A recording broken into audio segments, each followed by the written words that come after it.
धन्यवाद करें परमेश्वर का। प्रभु यीशु मसीह, मैं अपने हाथों पैरों के लिए धन्यवाद करता हूँ।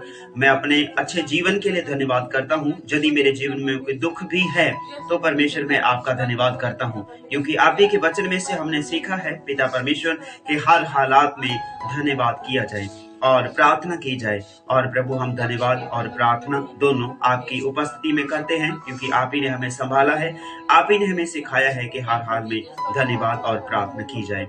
और प्रभु जी, हम प्रार्थना करते हैं आए हुए सभी भाई बहनों के लिए, और जो भी भाई बहन आपकी हजूरी में हैं, आपकी उपस्थिति में हैं, आज की इस बाइबल क्लास में पिता परमेश्वर हम प्रार्थना करते हैं कि सभी के मन को आपने जो खोला है, हम धन्यवाद करते हैं। और आपके वचन को सीखने के लिए जो भाई बहन आए हैं और एक एक जान को आपके हाथों में सौंपते हैं, सबसे पहले मैं आपकी हजूरी का धन्यवाद करता हूं, जो आपकी पवित्र हजूरी हमारे बीच में है, क्योंकि आप ही ने लिखा, आप ही ने कहा कि जहां भी तुम 2 या 3 जने इकट्ठे होगे, मैं आपके विचार में मौजूद होऊंगा। आप यहाँ पर मौजूद हैं पिता, तेरा धन्यवाद करते हैं। और कुछ समय के लिए और अपने आप को तैयार करेंगे परमेश्वर के वचन को सीखने के लिए। धन्यवाद परमेश्वर का कि उसने हमें जीवित रखा है।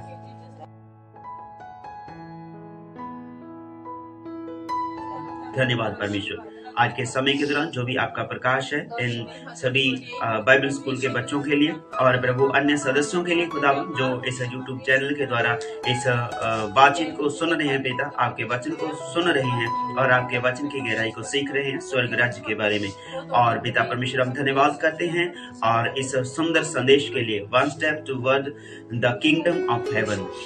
धन्यवाद पिता परमेश्वर, धन्यवाद पिता परमेश्वर। एक कदम स्वर्ग राज्य की ओर परमेश्वर, हम धन्यवाद करते हैं, धन्यवाद करते हैं पिता परमेश्वर आपकी हजूरी के लिए और प्रभु आपके पवित्र कलाम के लिए। खुदावन प्रभु यीशु मसीह के नाम में हम इस प्रार्थना को मांग लेते हैं। आमीन, आमीन, हालेलुया।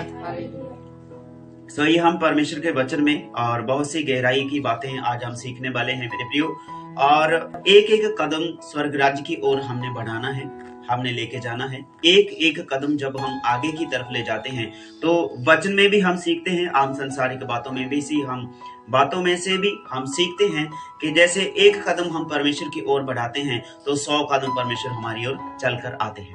और मेरे प्रियो, इन्हीं बातों के दौरान और परमेश्वर का राज्य कहाँ पर है, कहाँ पर हम कदम को बढ़ाकर लेकर जाएं। और मेरे प्रियो, इसी संदेश के दौरान जब हम परमेश्वर के वचन में जे बहुत ही बातों को सीखते हैं, गहराई की बातों को, 1 step toward the kingdom of heaven, where is kingdom of God. और इन्हीं बातों के दौरान कि एक कदम तो हम परमेश्वर की ओर लेके जाएंगे, लेकिन परमेश्वर का राज्य है कहां पर, where is kingdom of God. और मेरे प्रिय, परमेश्वर के राज्य को हम कहां देख पाएंगे। और एक कदम जब हम परमेश्वर की ओर लेके जाते हैं तो कहां पर है परमेश्वर का राज्य कि हम उसकी ओर जाएं मेरे प्रियो। लेकिन हम फिर भी परमेश्वर का धन्यवाद करते हैं कि परमेश्वर ने अपने वचन के द्वारा हमें समझाया है, हमें सिखाया है कि कहां पर किन किन बातों में परमेश्वर का राज्य है। आमीन, जोर से बोलिए आमीन, हालेलुया।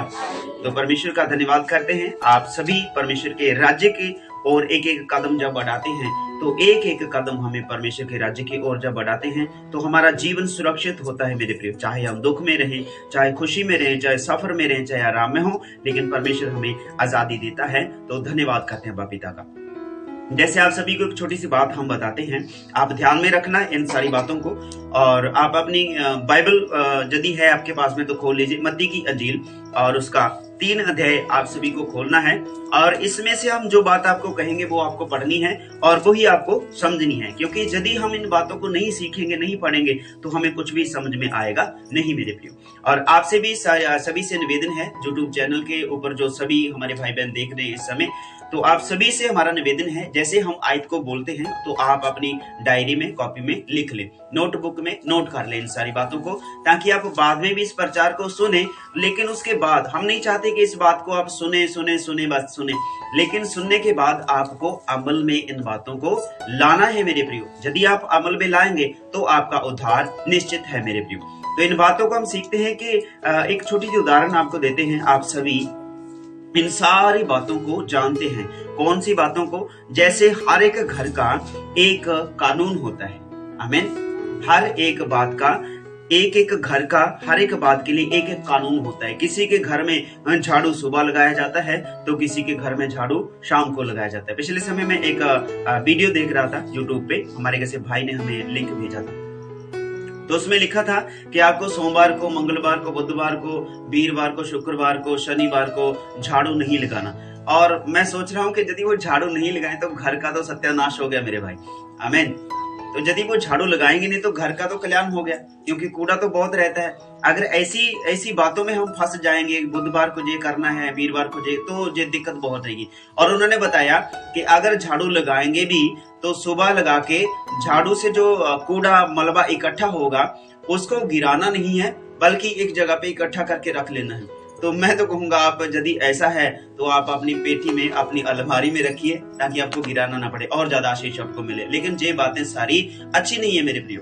तो इसीलिए हर एक बात को सीखना है। यूट्यूब पे बहुत कुछ आज सीखने को मिलता है, लेकिन वो सीखने के लिए नहीं, बिगाड़ने के लिए हमें ये सारी बातें हैं। अगर आप झाड़ू नहीं लगाओगे, हफ्ता भर अपने घर में झाड़ू नहीं लगाओगे, तो ये बातें मेरे प्रियो बिल्कुल भी अच्छी नहीं है। झाड़ू लगाना है, हर रोज लगाना है। कूड़ा एक जगह पे इकट्ठा नहीं करके रखना, बाहर फेंकना है। तो ये सारी अच्छी बातें नहीं है मेरे प्रियो। कूड़ा फेंकना है, साफ सुथरा रखना है अपने घर को, अपने बगीचे को, अपने घर के आगे के और आंगन को मेरे प्रियो। आमीन, हालेलुया। और इसीलिए हर एक घर का कानून होता है। जैसे आपको बताया, कोई झाड़ू लगाता है, कोई सुबह को, कोई शाम को, कोई कूड़ा इकट्ठा कर लेता है, डस्टबिन में डालता है, हफ्ते बाद गिरा के आता है, और कोई हर रोज मान लो जो गांव में है वो हर रोज कूड़ा इकट्ठा करते और बाहर फेंक कर आते हैं मेरे प्रियो। आमीन, जोर से बोलिए आमीन, हालेलुया। और आज जो ये रिकॉर्डिंग है, इसमें आपकी सभी की आवाज नहीं आएगी, सिर्फ मेरी आएगी, क्योंकि मैंने रिकॉर्डिंग अलग लगाई। हालेलुया। और मेरे प्रियो, इसी दौरान हम जब देखते हैं हर एक घर का एक अलग कानून होता है। जैसे शादी की रस्म होती है, आमीन। और कोई घर में कोई किसी साधन को, किसी अच्छी वस्तु को हम लेकर के आते हैं, तो कई उसके ऊपर पानी का छिड़काव करते हैं, कई तेल का टीका लगाते हैं। तो ये सारी बातें, हर एक घर का अलग अलग कानून होता है मेरे प्रियो। तो इसी तरह जैसे पंजाब में अलग रिवाज हैं शादी करने के, खाने पीने के, और हरियाणा में चले जाएं तो वहां पर खाने पीने के अलग रिवाज हैं। जैसे छोटी सी उदाहरण आपको देते हैं, पंजाब में बहुत कम ऐसा मिलता है कि खाने में, और जो आटा गूंदा जाता है उसमें मान लो कोई कहने के बाद नमक मिलाता है। लेकिन हरियाणा में जब हम टोहाना से आगे चले जाते हैं, इटली साइड चले जाते हैं, तो वहां पर जब खाना खाते हैं तो हर एक रोटी जो हम खाते हैं, हर एक रोटी पूरे आटे में थोड़ा नमक मिला देते हैं, ताकि मान लो स्वादिष्ट लगे। आमीन। तो कानून है ना, राज्य के, अलग अलग राज्यों के कानून होते हैं। और इसीलिए मेरे प्रियो, एक और जगह पर गए, वहां पर रोटी आपको खाने को मिलेगी नहीं, वहां पर आपको सिर्फ कुछ और ही बातें खाने को मिलेगी, जैसे चिकन वगैरह, ये सारी बातें ऐसा खाने को आपको मिलेगा। लेकिन ये राज्य की बातें हैं, कानून की बातें हैं। हर एक राज्य का एक अलग कानून होता है, हर एक घर का एक अलग कानून होता है। जैसे उस घर में सदस्य कोई बच्चा पैदा होता है, तो उसी कानून की, उसी व्यवस्था के अनुसार उनकी देखरेख में वो बच्चा वैसा ही करता है जैसे उनके माता पिता करने की अनुमति उसे देते हैं, उसे सिखाते हैं। आमीन। तो इसीलिए जैसे हर एक घर का एक कानून होता है, और वैसा ही उसी तरह जैसे हम सीख रहे हैं ना कि 1 step toward the kingdom of haven, एक कदम स्वर्ग राज्य की ओर। हालेलुया।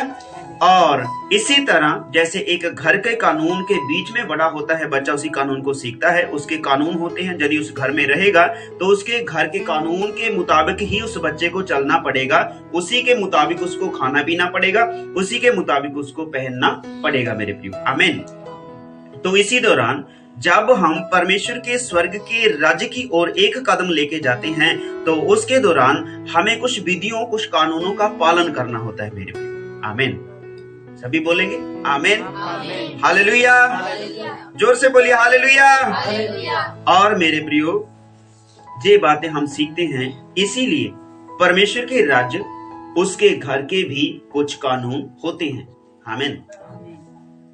कौन से कानून हैं? अभी आप पढ़ेंगे मत्ती की इंजील 3 अध्याय 2 आयत को हम पढ़ेंगे। हाँ, हिंदी में पढ़ दीजिए। मन फिराओ, क्योंकि स्वर्ग का राज्य निकट आ गया है। आमीन, हालेलुया। तो देखिए, यहाँ पर एक कानून है। हालेलुया।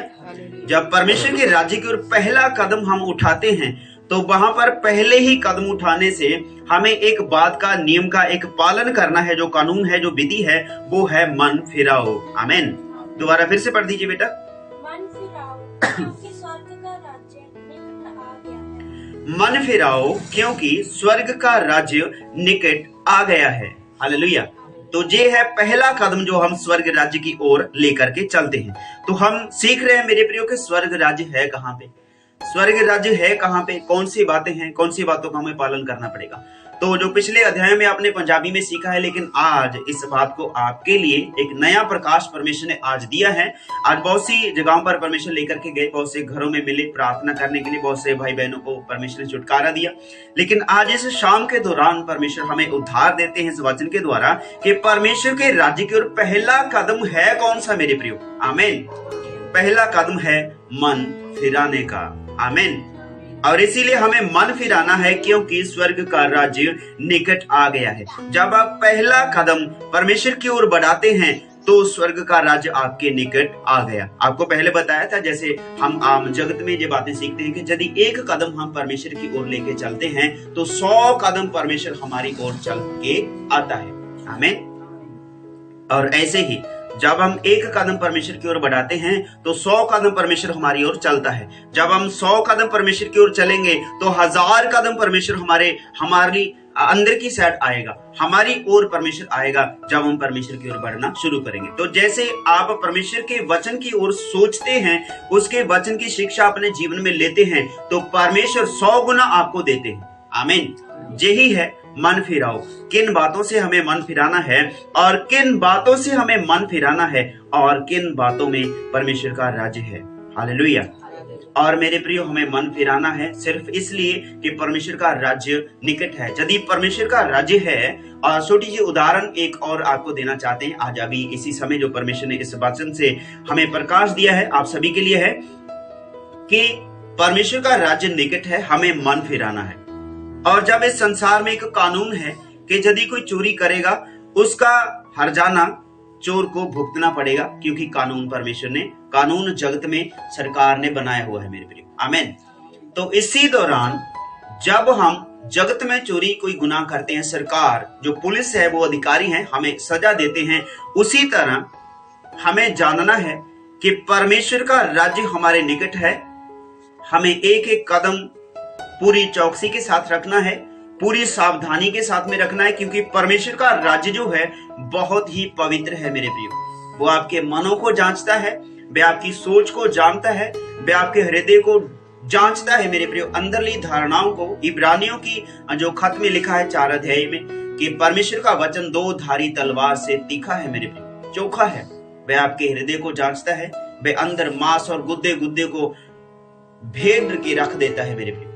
आमीन।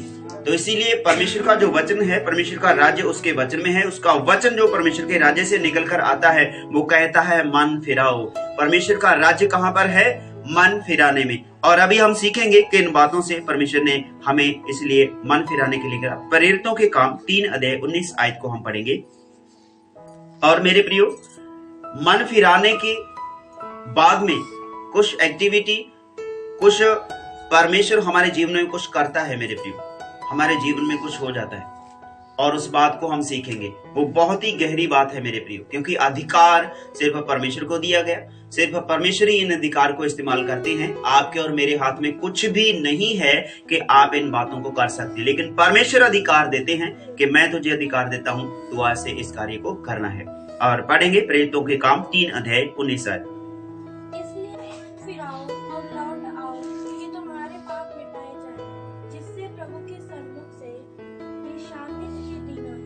इसलिए मन फिराओ। तो मत्ती की इंजील 3 अध्याय 2 आयत में लिखा मन फिराओ क्योंकि स्वर्ग का राज्य निकट आ गया है।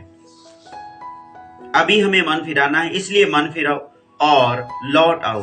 और लौटने में परमेश्वर का राज्य है मेरे प्रिय। परमेश्वर का राज्य कहां पर है? एक कदम जब परमेश्वर की ओर लेके जाते हैं अपने मन फिराने में है, और जहां पर लौट के आने में परमेश्वर का राज्य है मेरे प्रिय।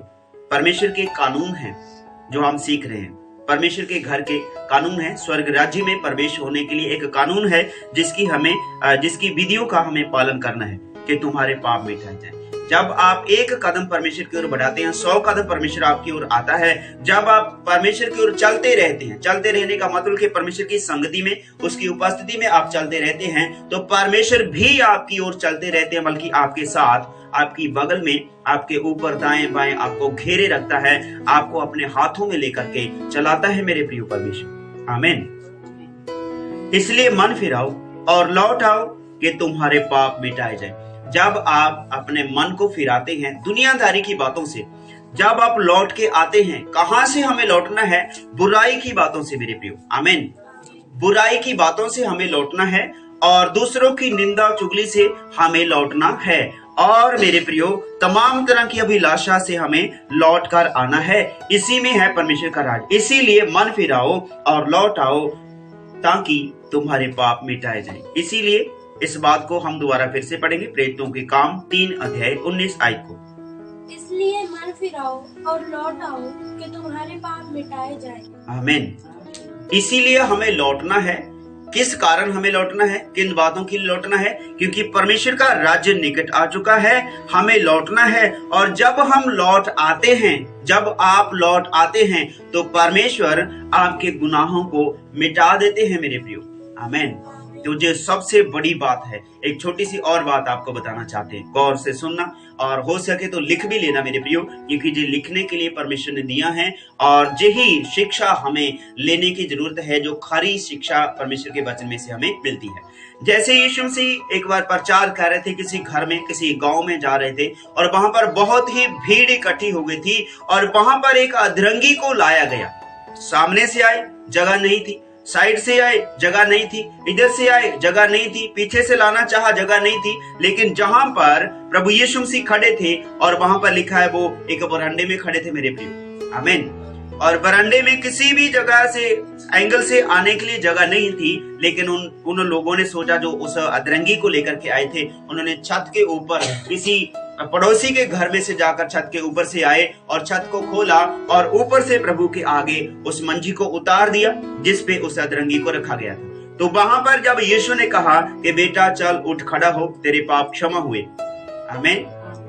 तो परमेश्वर अधिकार रखते हैं, जैसे आप लौट आते हैं, और उसके लौटने का कारण है उसके भाइयों ने जो उसे उठा करके लेके आए थे, उन्होंने उसे लौटने का रास्ता दिखाया। जैसे आपको अभी बताया जा रहा है कि मन फिराओ क्योंकि स्वर्ग का राज्य निकट आ गया है। परमेश्वर का राज्य हमारे निकट आ गया है मेरे प्रिय। हमें मन फिराना है ताकि हमारे पाप मिटाए जाएं। उस जो अधरंगी जो मंजी पर पड़ा रहता था, खाट पे पड़ा रहता था, वो चारपाई पे पड़ा रहता था, लेकिन दूसरे भाई ने जब उसे संदेश दिया कि अपना मन फिराओ, स्वर्ग का राज्य निकट है, वो संदेश देने वाले कोई और नहीं, प्रभु यीशु मसीह के संदेश को सुनने वाले थे मेरे प्रिय। जैसे आप और मैं सभी लोग परमेश्वर की आराधना, उसके वचन को सीखते हैं, तो आपके संदेश सुनने के कारण यदि आप किसी को बताते हैं तो उसका उद्धार होता है, उसके पाप उसके जीवन में से मिटाए जाते हैं मेरे प्रियो। आमीन।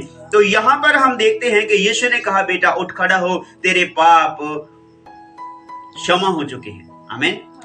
और उठो, खड़े हो जाओ।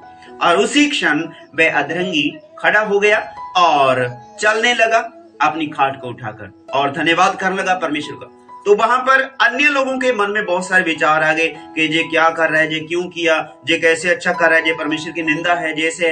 लेकिन इसमें कोई भी ऐसी बात नहीं है कि किसी की निंदा हो। एक बीमार बंदे को चंगाई मिली, एक अधरंगी को उसके अधरंग ने छोड़ दिया, वो बिल्कुल सीधा खड़ा हो गया, एकदम से स्वस्थ हो गया। इसमें कोई बुराई नहीं है मेरे प्रिय, क्योंकि यीशु ने कहा कि कौन सी बात अच्छी है, ये कहना कि तुम्हारे पाप क्षमा हुए, या फिर ये कहना कि उठो और चलो अपनी खाट को उठा कर ले जाओ।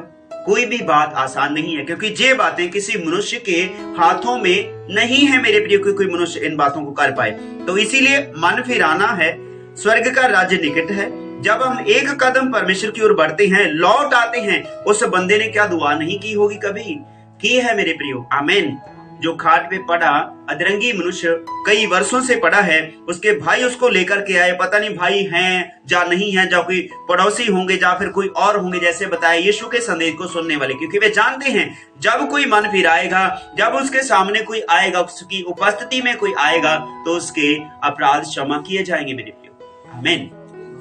तो इसी दौरान जब वे मनुष्य सामने आया, यीशु ने कहा, तू चल फिर और उठ खड़ा हो, तेरे गुनाह तेरे पाप क्षमा किए गए। और जहां पर प्रेरितों के काम 3 अध्याय 19 आयत में हम पढ़ते हैं, इसलिए मन फिराओ। तो उस बंदे ने मन फिराया होगा कि प्रभु तू मुझे क्षमा कर दे। अपने मन ही मन उसने दुआ की होगी। हो सकता है यीशु के सामने उसे ले जाया गया, उसने कहा होगा प्रभु तू क्षमा कर दे मुझे। बड़ा कुरलाया होगा, बड़ा पीटा होगा, आंसू बहाए होंगे। ऐसे ही नहीं वो शुद्ध हो गया, ऐसे ही नहीं वो चंगा हो गया मेरे प्रियो, क्योंकि मांगने के बिना कुछ भी मिलता नहीं है मेरे प्रियो, लेकिन परमेश्वर ने हमें दिया है। और इसीलिए प्रभु ने कहा, इसलिए मन फिराओ। उसने मन फिराया अपनी उन सभी बुराइयों से जिस बीमारी ने उसे जकड़ रखा था मेरे प्रियो, और लौट आओ। और वह लौट आया, वापस लौट आया अपने उस गुनाह भरे मार्ग से। उसने याद की, एक एक बात याद की मेरे प्रियो, कि मैंने कहां पर गलती की, कहां पर गुनाह किया। और जब वह मनुष्य लौट आया, उसके साथियों ने उठाकर लाया, उसे उठा करके लेकर के आएगे, यीशु मसीह के सामने उसे रख दिया और कहा प्रभु आप इसे चंगा करो। विनती की उन लोगों ने, लेकिन यहां पर लौट आओ और कि तुम्हारे पाप मिटाए जाएं। प्रेरितों की काम 3:19 आयत को हम दोबारा फिर से पढ़ेंगे बेटा। इसलिए मन फिराओ और लौट आओ कि तुम्हारे पाप मिटाए जाएं। आमीन। और यहाँ पर हम देखते हैं कि वो लौट आया, उसने मन फिराया और उसके पाप क्या हुए? क्षमा हो गए मेरे प्रिय। आमीन। उसके सारे पाप शुद्ध कर दिए गए, उसके पाप धुल गए यीशु के बोलने से कि तुम्हारे पाप क्षमा हुए। तो यहाँ पर परमेश्वर के पास अधिकार है आपको चंगा करने का, आपको चलाने का, चाहे कैसे ही बीमारी से आप जकड़े क्यों ना हो मेरे प्रियो।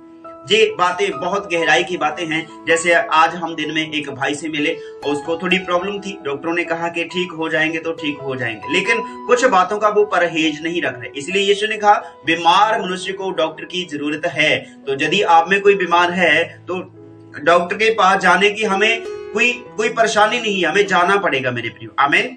क्योंकि कुछ बातें जो संसार में होती हैं उसी रीति से हमें चलना होता है। जैसे कानून है, एक कानून है कि जैसे इस घर में हम रहते हैं उसी घर के कानून, उसकी विधियों के अनुसार हमें चलना होगा।